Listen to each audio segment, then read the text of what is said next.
actually I am going to be here again. But, yep, this is Brian, Mr. Bean here in Tian'anmen Square. What a wonderful sight.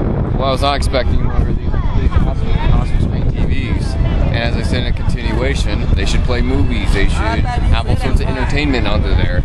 I mean, it's probably the biggest TV screen in the world right here. And basically all they're showing is Chinese propaganda. Which was not as much as I was expecting, though.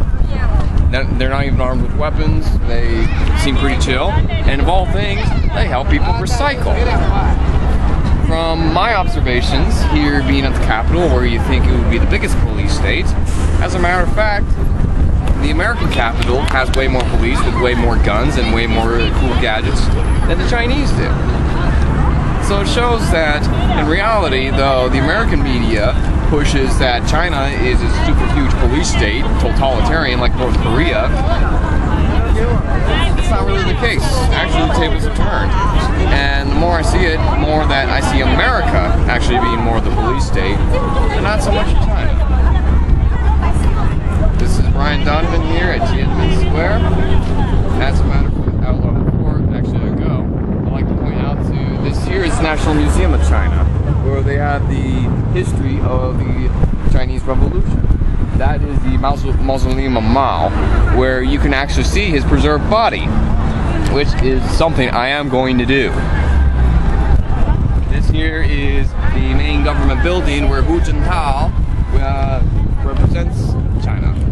And of course, this here is just a freaking awesome picture of Mao, and where famous people give speeches here on the square that can hold millions of people.